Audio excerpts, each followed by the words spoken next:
Alright, yeah, and welcome back to some more Magic Arena, and today we're going to be doing some of that midweek madness nonsense with some Singleton. Specifically, I think this is Alchemy. Yeah, this is Alchemy Singleton for Standard, and we're going to be playing some Digital Gruul today. It is a Gruul aggro list, similar to what you actually kind of see already running circles in the Alchemy format. There's a little bit of Wolf synergy in here, and a lot of ways of drawing cards like Toski and Torvalar and things like that. As far as like digital only cards are concerned, we've managed to jam quite a fair few in here. Some of the cards I've jammed in because they're digital only and they look fun. So let's kind of start with some you might not know. Tenacious Pup. 1 mana 1/2, and it enters the battlefield, you gain 1 life because reasons. And then whenever you cast your next creature spell, it enters with a +1/+1 counter on it, trample, and vigilance. So something like, let's say, Rahilda, the other digital only card, would then be a 2 mana 3/3 vigilant trampling first striker. Pretty good. Rahilda deals combat damage to a player, exile a non-land card from their library at random, and then during any turn you attacked with a wolf or werewolf, which a deck is mostly full of, then you can cast that card and you may spend mana, as though it was mana of any colour, to do it. And then it can also flip over to the werewolf side, which it gets double strike, so if it basically connects, it gets 2 combat damage triggers. And I think that's really the only thing that changes on that one. If there isn't, we'll figure it out if we manage to get some damage in with it. We've got like Ravenous Pursuit as well, which is a fight spell, but the fight spell, if we deal excess damage, perpetually gives +X equal to that excess damage to one of the creatures in our hand, which is lovely. Torolf's Disciple attacks and puts 4 lightning bolts, into our deck, so 3 damage to any target. It's pretty nice in the late game, just top decking those when you're just trying to figure out how to end the game. What else have we got? Blood Rage Alpha also cares about wolves and werewolves, and it either allows a wolf that's already in play to fight, or says when we cast our next wolf or werewolf at any time, so we can do it on any turn. This is why it's digital only. It allows us to then have it enter the battlefield and fight. So it's pretty good. I think it loses that if it gets bounced. When you cast your next wolf or werewolf spell, it gains. When this creature enters the battlefield, it fights up to 1 target creature you don't control. So I don't know if they bounce it if you get to do it again. I'm pretty sure you don't. Lupine Harbingers, 4 mana 4/4 with trample and haste, kind of nice, but you can foretell it and then pay 6 for it. And when it enters the battlefield, you get X +1/+1 counters on it, where X is the number of turns you've begun since it was foretold. So the longer you wait on this, the bigger and bigger it gets. There's something I think they've not really done with this card, which they absolutely should, is give players access to the information of how many turns have begun, because it's kind of now officially important information, thanks to the Harbingers. So it'd be nice if Wizards adds that little bit of a UI element to tell us what turn it is. So that would be wonderful. We've got Garuk, Wrath of the Wilds, or Grunk. 4 mana, 3 loyalty. You can give perpetual +1/+1 to a creature in your hand and make it cost 1 less to cast. You can -1 to draft a card, which is any of these 15 cards here, and those go onto the battlefield. And then the -5/5 gives you a nice little overrun. So typical Garuk thing. Lots of beasts to pick with the -1, and putting them onto the battlefield actually makes this card playable, so it's pretty nice there.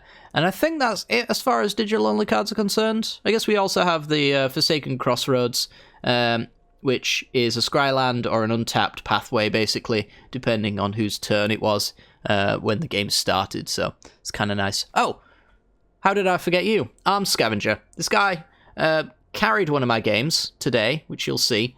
It's a 2 mana 2/2. At the beginning of your upkeep, you draft a card named from Armed Scavenger's spellbook and then exile it. And until the end of the turn, you may play that card. I'm not a massive fan of spellbooking, but I have to get used to it, to be honest. So, again, he gets a choice of 3 of these 15 equipments at random. And, yeah, you kind of hope that you get the right ones. And if you don't, you probably lose and he's bad. But yeah, if he sticks around, he can basically equip himself into Oblivion, which is lovely. And I do want to try a Boros equipment deck at some point in Alchemy Standard with this guy. I think he'll be a lot of fun getting giving us a reason to not have as many equipments in our deck as maybe bad top decks. Now we'll have a creature that produces the equipments for us instead that stick around, so that would be quite nice. But yeah, hopefully you guys enjoyed today's video. If you do, make sure to hit the like button and subscribe. This deck was fine when I played it today, but it could probably use a little bit of a tweak here and there. There's plenty of aggro decks that kind of ran over us as we kind of did nothing, but I did end up getting kind of mana screwed and mana flooded a few times today, so you'll probably see a few instances of that in today's video. But yeah, jury's out on how good this deck is, but I think it could use a little bit of a tweak to be a little bit better. But anyway, hopefully you enjoyed the gameplay, and I'll see you there. This video is brought to you by the generous support of our wonderful patrons and channel members that you see here. If you'd like to support the channel and get access to cool content like sneak peeks, bonus videos, polls on future content, or access to a personal deck critique from myself every month, then hit the join button down below, or check out the Patreon link in the description. With all that said, let's get into the gameplay. Alright, we've got the Tenacious Pup to lead into Ranger class, which would actually give all of that stuff value, so I like it. Yeah, it'd be a 2-mana 3/3 with Vigilance and Trample on it. That's a good Ranger class. Go, go, Gadget Pup. What is our opponent playing? Everyone seems to be on mono white today. And today is no exception. Alright, Ranger class. Oh. When you cast. Never mind. It's not when it ETBs. So Primal Adversary will be a 5/4 Trample and Vigilance. Or Torvalar will be, and I'd much rather it be Torvalar, honestly. That sounds much better. And we're going to swing in here. I think we've got a good chance that our opponent can't kill the pup. And even if they did, I don't think I would mind too much. Let's draw a card. It's a Toski. Our opponent's in big trouble. Alright, green-white, probably on humans maybe, if I had to guess. And I would expect them to scoop anytime. Nice short game.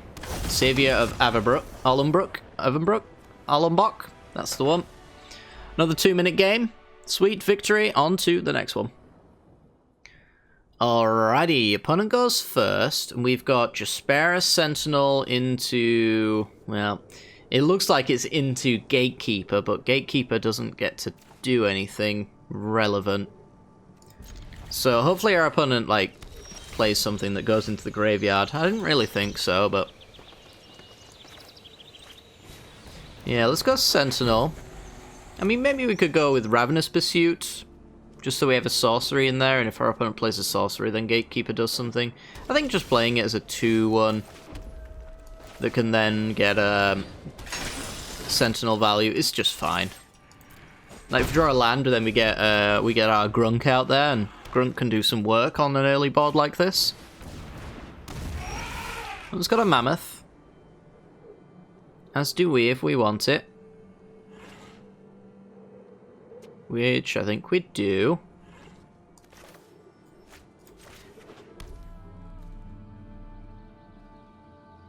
Although, actually you draft onto the battlefield, so I need to be defending against... Well, there's not really anything in there that's gonna screw me or really save me, but I can block with whatever I get, I guess, unless it's the thingamajig. Right, let's see. Ends battlefield, gain 2 life. So none of these are going to block profitably, so I might as well take the one that gains me the most life, I suppose. And then hope they don't have a removal spell for Truffle Snout. I could maybe have gone with the counter just so that I could play around 2 damage burn spells, like Play with Fire.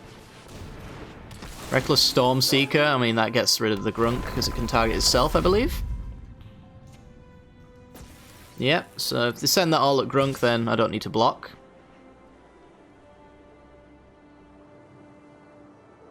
If you're going to just hit me in the face, I'm going to block. Alright, so we've just saved Grunk. Easy. Don't necessarily agree with this line of play from our opponent. I think they're about to change their mind because even they don't agree. Yeah, okay.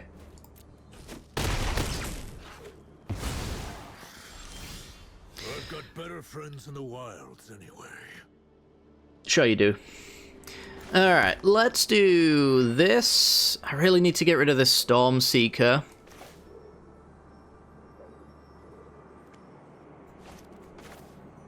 So really, to do Storm Seeker killing, I have to do Mammoth or Adversary, and I'd rather get Adversary value, so let's do this.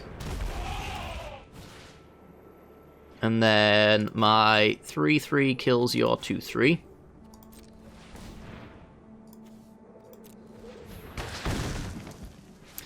And you could get bigger. I like you getting bigger, actually, although I don't think you do at all anyway. Yeah. And then we'll get in for a bit, because I don't plan on really blocking. I want my creatures in play here.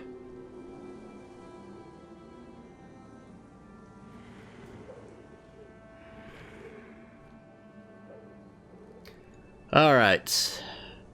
Do you have a land drop to hit me for 5?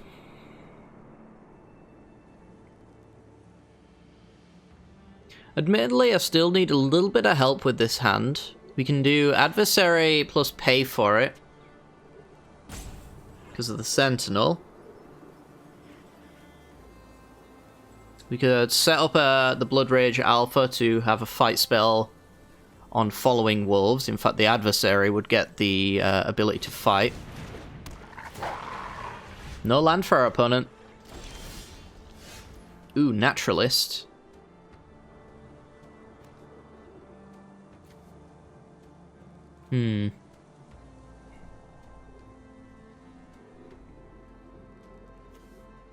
So they're definitely going to play something.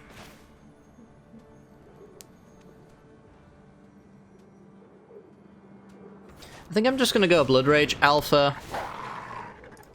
Make my Adversary have the ability to fight. And we got no good attacks here, so we just pass.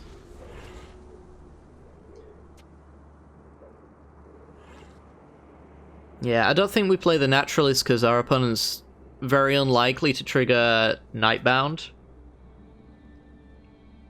And that's really the only upside of playing that, is if we get the Lord effect there.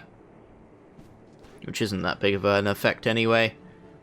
And now we've got the Alpha down, we can go for the Adversary that can get its counter and then fight the Mammoth.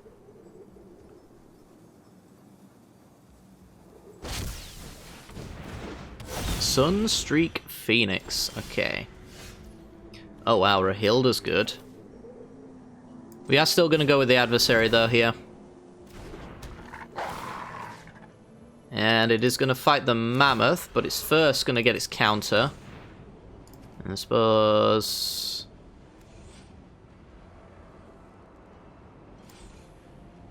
it might as well be the Truffle Snout. Make a forest into a thingamajig. Because now I have a big Adversary to come back with. And here I think I'll just do this. See if they want to do some trades. I think the Phoenix is definitely trading, which is fine. We want to keep the Adversary around. Fair enough. I'm going to be on top decks pretty soon, which is actually going to be to my benefit because of the Naturalist. The Lord of Uvenwald. It's going to force our opponent to play 2 spells a turn, which they haven't really been doing. I kind of think that most of their hand is... Well, it won't be lands, because they've been skipping on those, but it's probably like 4 drops and higher. So let's just play our hand out here.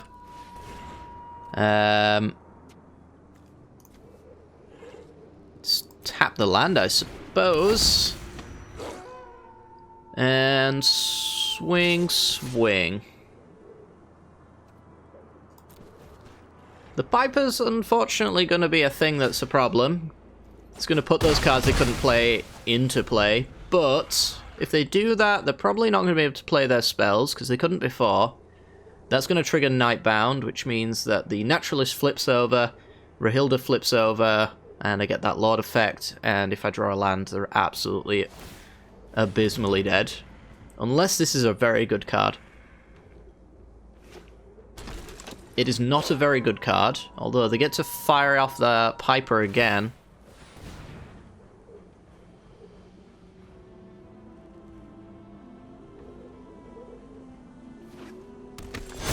Okay. There's some stuff there.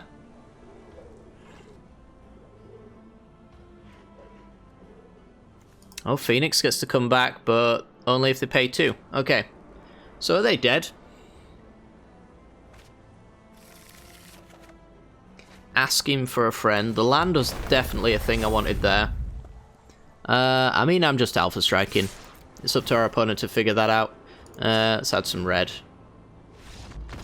Our opponent figured it out, they are dead. Let's see. They block here, they block here. That's 3, 4, 5, 6, 7, 8. Yeah, more than dead. Alright, pretty sweet. On to the next one. Alrighty, we play first. We've got quite a lot of 2-drops, a little bit of removal. I'm going to keep this one. What do I want to do with this turn timber? I think I want to play it as a land right now. And then go lair into Elysian Caryatid, perhaps? Ooh, Toralf's Disciple is very good. Well, I definitely want to play the Lair of the Hydra because it's going to be tapped land if I don't. On following turns. And I would like to be able to play now the Toralf's Disciple, but originally the Tracker. If I play you, you will be a 3/3 that will destroy artifacts and enchantments when it attacks. You care about power 4 or greater. And you would be a power 4 or greater, actually, so... Nice. I'm going to play the Elysian Caryatid with the plan of playing the Tracker, who will become a 4-powered creature, to then tap my Caryatid and play the Liberator. I think that's the plan. Or maybe kill Rahilda. Also the plan. So Rahilda cannot be allowed to live. Boop. She's too good. That's why she's in my deck. Because she's that good. Alright. And I only play good cards, as you all well know. I'm known for that. Right. I killed your wolf. You killed my individual. Don't appreciate that. Let's do Toralf's Disciple. We're gonna get in and get some lightning bolts in our deck. And then let's do Liberator. If they don't do anything, which they probably will. We get to turn it into a 3/3. So put some bolts in my deck. They'll be nice top decks.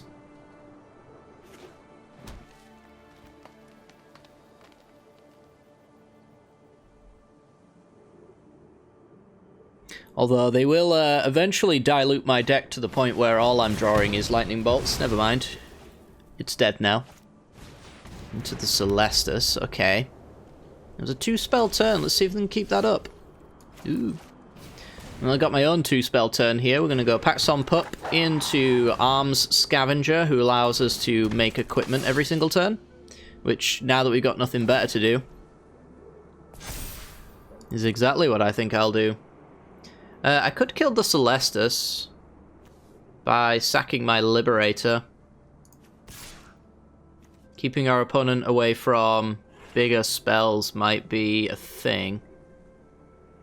And it also stops them from manipulating day and night cycles, which is something that my deck really needs to remain on night for.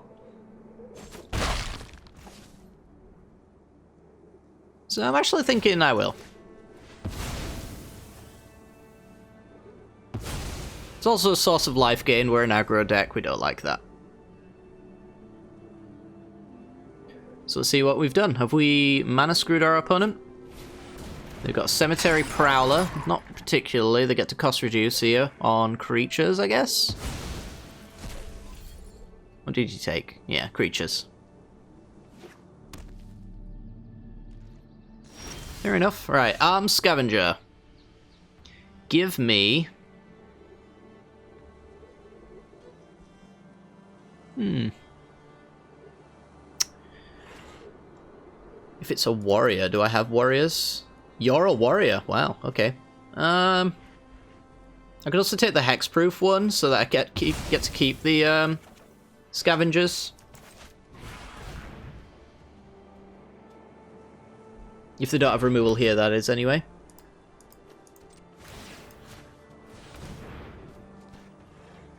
I think long term you could be quite useful. And I think I'm going to play my land so I can crack my Fibble Thip token.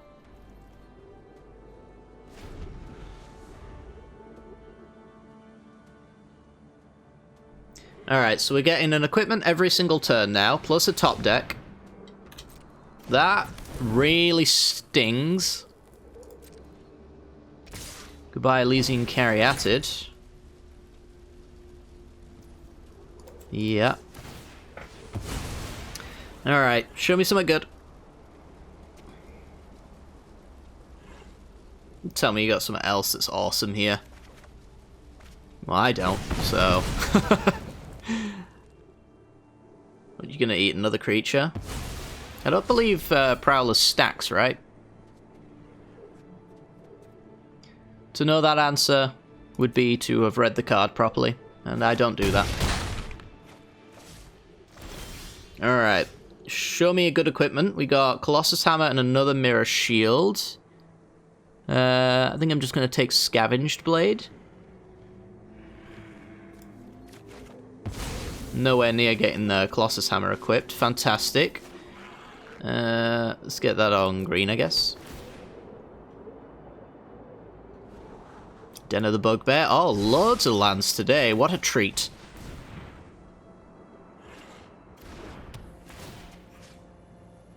This is +2/+0. Stick it on the Paxson Pup.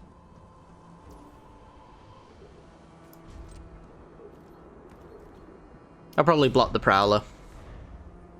So can't afford to take the Arsonist damage much longer, so I need to get something off the board here. Oh, good lord. Yeah, I'm dead. I do not stand a chance here.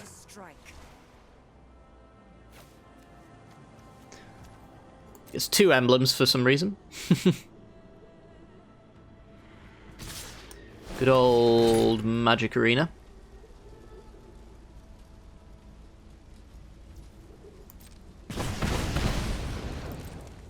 Eats from the graveyard. And that cost reduction's gonna go away, hopefully, right now. Sweet. Gain a little bit of life. Also very welcome. Give me a good equipment. It's Relic Axe. Yeah, +2/+1. That'll allow me to kill Arlen, I think. And a land, what a treat.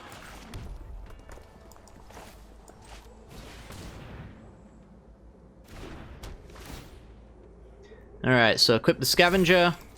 Scavenger's doing work, by the way, but that's only because, like, he's got no choice. The rest of my deck's not doing bugger all. So kill Arlen.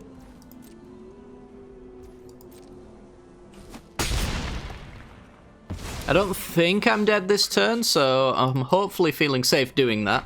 They do have Den activations as well, though, and I can't defend against anything they attack with here.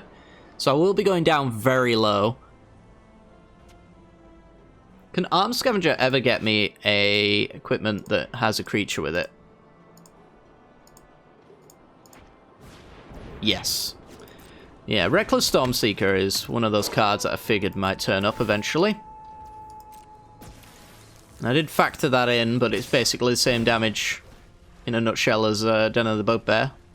Basically. But not quite. Right, I really, really need help. I've drawn lands for the past, like, 4 or 5 turns, but thankfully Scavenger is banned from drawing lands. So I have been able to do things, but it's not been very good things. There we go, Mask of Immolation. That is kind of Something I needed. Gnarled Professor. Also something I needed. This can gain me some life as well. With the environmental sciences, is that what I want to do? Or do I want to do pest summoning? Ooh, pest summoning or sciences? I could thin the deck. I think I'm going to do sciences because if I do... I gain the same amount of life, I get a land out of my deck, and I still get to play Mask of Immolation here. Let's grab whatever, I don't think it matters. Let's go, Scavenger, let's go! I'm probably not attacking.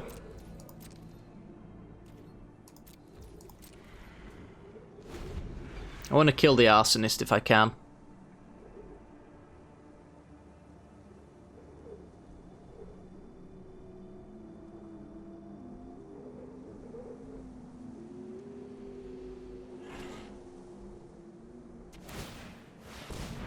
Den's coming in. So I could do a block and sack for the token. So that wouldn't be a big deal. Oh no, I can't, because Arsonist does his thing.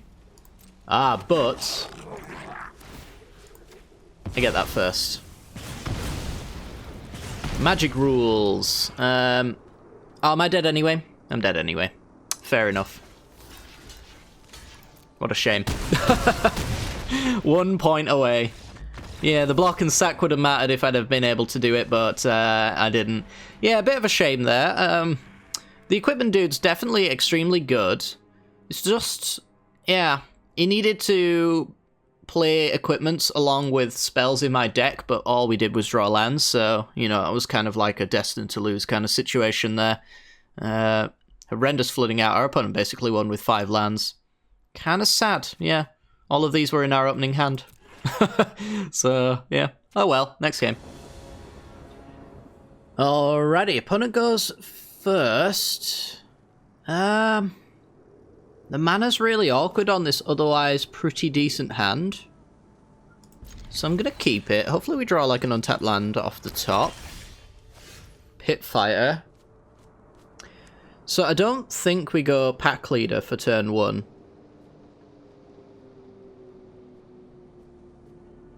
Because I think that'll just slow us down in the long term. I think we'll probably just go like... Oh, it's so awkward because even... Yeah, I guess we're going to have to go like Ranger class. And play the Tangled Veil. Or the Pack Leader. I mean, whatever I play is going to die, right? Because it's mono black. So I guess I'd rather it be a token. And have it stay in play. So this has to attack to get the mana. Good to know. Yep, it's always going to die.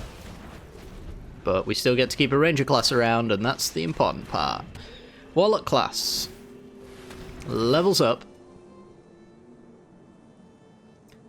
So, 1 card into hand.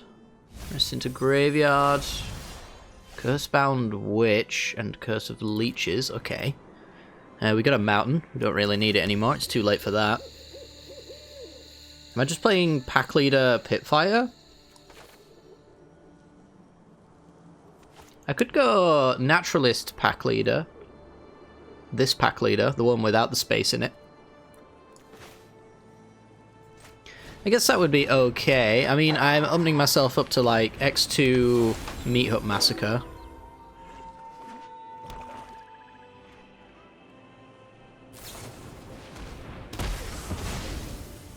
Alrighty.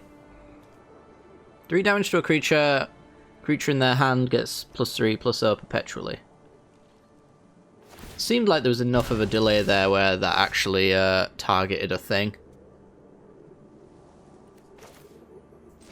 Well, let's go Arms Scavenger, Werewolf Pack Leader.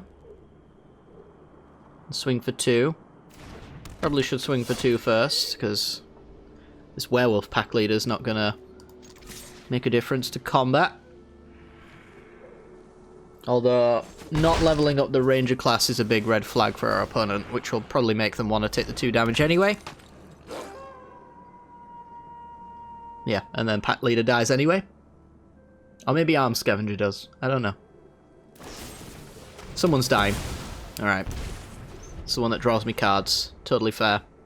I mean, we do have Ranger class, so it's going to draw us some cards. I'd love to have the Scavenger live long enough to give me the hexproof one, but that's not available as an option for me today.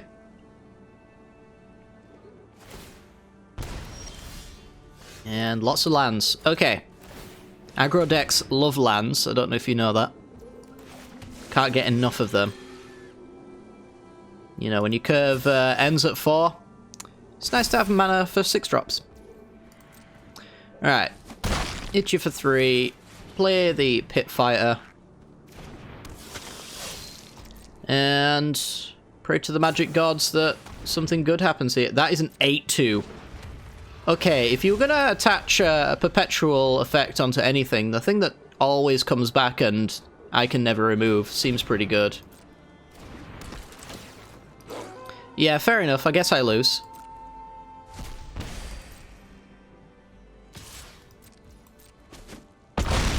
There's no chance in hell I'm ever dealing with that. I mean, I could kill it and then exile, but that would involve me drawing more than just lands. So, you know. Yeah, this is only just 2 damage, so that's not going to do me much good. Yeah, I mean, you wanna trade? You fancy trading? I guess. You wanna trade? Yeah, they're up for it. Okay. That's awfully nice of them. I'm still dead, mind you. So now they activate the hive. No, okay. But I think Warlock class, yeah.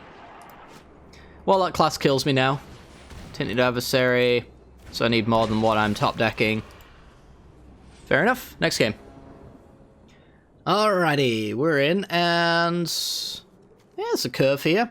I'll take this curve. We're on the draw, which is less than ideal, but 2-drop, 3-drop, 4-drops here. Would have been nice with a 1-drop. If it would have been the digital-only puppy, that would have been, I guess, better, because then I could have put the counter on the Naturalist, made that a 3-3 Vigilant Trample for 2 mana, which is kind of nice. But beggars can't be choosers. This hand seems playable. Okay, I'm assuming that means we're playing against blue-white control. They foretell a card. So I'm going to go with Naturalist, because that allows me to get ahead on curve. And also punishes doing nothing. And our opponent only has white mana right now. Give me red.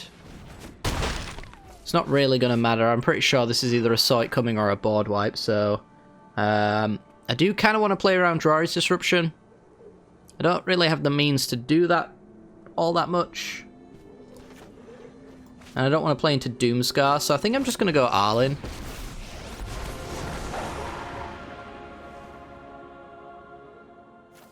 I guess I'm just going to do this then and set up Arlinn for making puppies next turn. Even if this is a Doomscar, I've still got a pretty good board.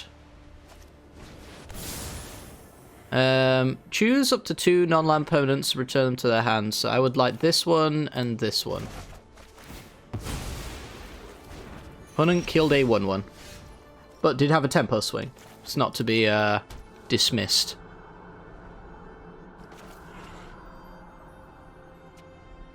Let's do...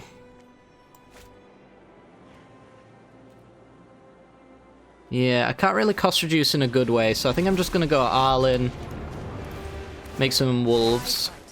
Like, I could play Prowler and exiling a creature, but all of my creatures are double pipped, so they don't get cost reduction there. I don't have a Planeswalker to exile, so that's not going to help me.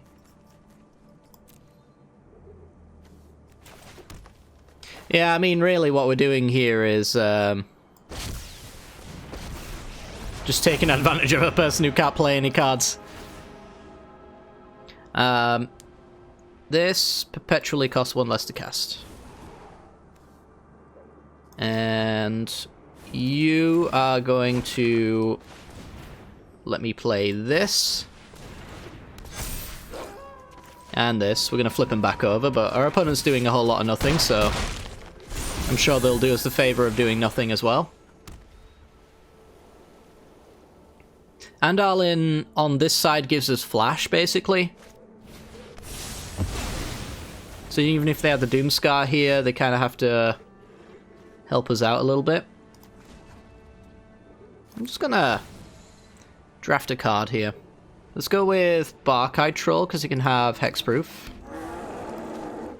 And tick up Arlin to give us some flash. Flip Arlin over.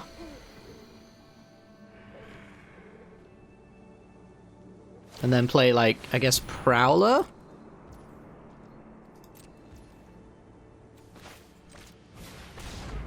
Yeah, I mean, that says all it needs to say, really. They got mana screwed the entire way through that. We'll take them. You know, they had to Behold the Multiverse as a Foretell card, so it was Doomscar, Behold. It was definitely blue-white control with no blue mana. Our opponent should probably add some of that. It would definitely, I think, assist in winning the game, but we flash in Prowler. It comes down as a 5/6 because of Arlin's +1 there. So that's a 5/6, 5, 6, 7, 8, and then this is coming down, which is 9, 10, 11. So that's Xaxes with the cave being tapped. Sweet. That's going to do it for today's episode. Hopefully you guys have enjoyed today's video. If you have, make sure to hit the like button and subscribe. I wouldn't necessarily recommend this deck. It functions. It just doesn't feel like it's all there, though, to be honest. So, yeah, I wouldn't necessarily recommend crafting this one. I'm sure there's better Gruul versions that you could probably net deck off the internet. But this was my digital-only take on it. And didn't quite work out, but it got us there in the end. But yeah, hopefully you've enjoyed. Take care and have a wonderful rest of your day.